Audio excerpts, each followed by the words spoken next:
আসসালামু আলাইকুম রহমতুল্লাহি বরকাতু। সম্মানিত শ্রোতামণ্ডলী, আজকে আমি আপনাদের সামনে ইস্তিশরাক বা প্রাচ্যবিদ্যা এই বিষয়টি নিয়ে আলোচনা করব।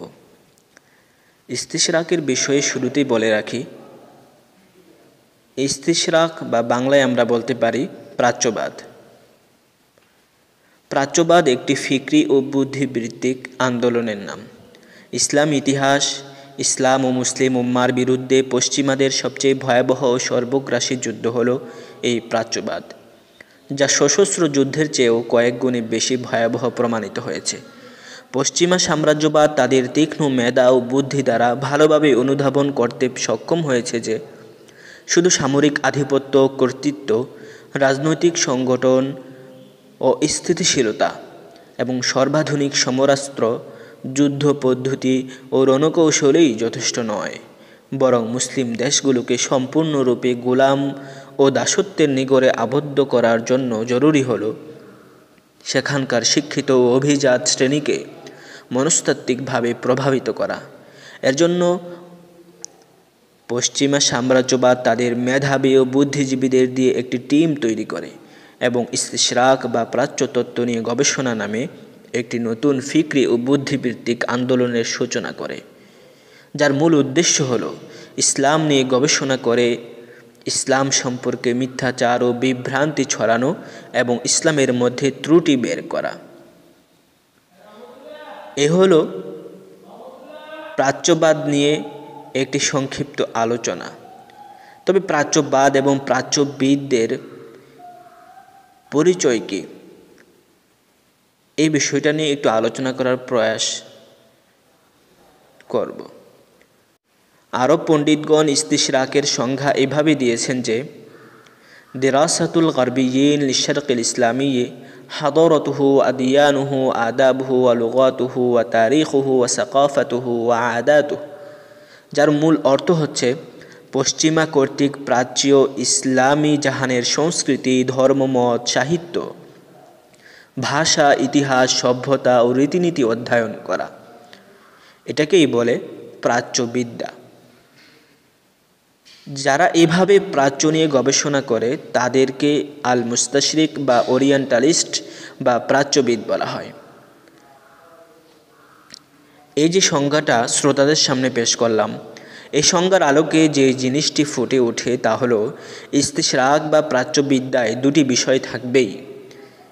একে হলো প্রাচ্য, দ্বিতীয়ত পাশ্চাত্য। ইতিহাসে আমরা দেখতে পাই যে প্রাচীনকাল থেকেই বিশ্বশক্তি সবসময় প্রাচ্য ও পাশ্চাত্য দুই শিবিরে বিভক্ত ছিল। প্রাচীন রোম পারস্যের দ্বন্দ্ব, অতঃপর রোম মুসলিমদের দ্বন্দ্ব, তারপর মুসলিম ক্রুসেডারদের দ্বন্দ্ব, এরপর উসমানি ইউরোপিয়ানদের দ্বন্দ্ব। ইতিহাসের নানা পর্বে এই দুই শক্তি বিকশিত হয়েছে মুখোমুখি রূপে। বর্তমানে এসে পরস্পরে প্রতিপক্ষ এই দুই শিবিরে ভাগ হয়েছে যেই রূপে, তাতে প্রথম শিবির অর্থাৎ পাশ্চাত্যের শিবিরে রয়েছে ইউরোপ ও আমেরিকা এবং দ্বিতীয় শিবির অর্থাৎ প্রাচ্যে রয়েছে এশিয়া ও আফ্রিকা। তবে ইস্তিশরাক শব্দটি মূল অর্থগত দিক দিয়ে একটি নির্দিষ্ট স্থান বা ভূগোল নির্দেশ করলেও পারিভাষিক ব্যবহারে সেটা বিবেচ্য নয়, বরং শব্দটি বিচার করতে হবে ঐতিহাসিক দৃষ্টিকোণ থেকে। ইস্তিশরাক একই সাথে জ্ঞানতাত্ত্বিক ও রাজনৈতিক ব্যাপার। ইস্তিশরাক মানে ব্যাপকভাবে ইসলাম ও মুসলিম উম্মাহ সম্পর্কে পশ্চিমের পড়াশোনা ও জানাশোনা এবং তার মধ্য দিয়ে তার উপর পশ্চিমের রাজনৈতিক ও সাংস্কৃতিক আধিপত্যের পথ সুগম ও নিশ্চিত করা। ইস্তিশরাক সম্পর্কে এই ধারণা 19 শতক পরবর্তী বিশ্ব রাজনৈতিক ঘটনাবলী দ্বারা প্রত্যক্ষভাবে প্রভাবিত।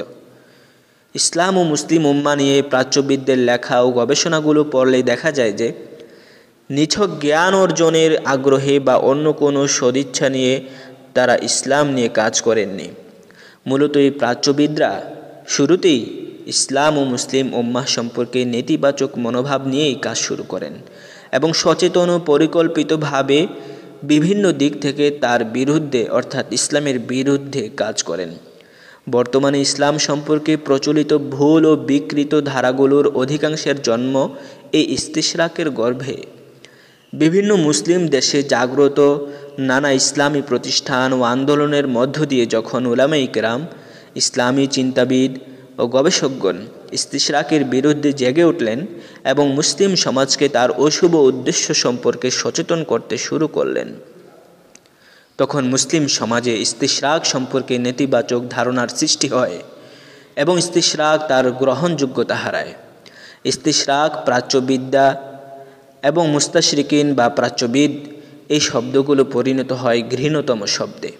এ সময় আমরা দেখতে পাই যে পশ্চিমা প্রচার মাধ্যম নতুন দুইটি শব্দ তৈরি করে, মধ্যপ্রাচ্য গবেষণা এবং মধ্যপ্রাচ্য বিশেষজ্ঞ, এই দুটি শব্দ।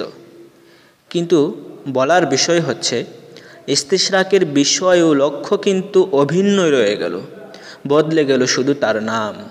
প্রাচ্যবিদ্যা ও মধ্যপ্রাচ্য গবেষণা মূল স্বভাবে এবং রাজনৈতিক লক্ষ্যে একই বস্তু। মধ্যপ্রাচ্য গবেষণা নতুন এই পরিভাষার উদ্ভব ঘটে 50-এর দশকের পর থেকে।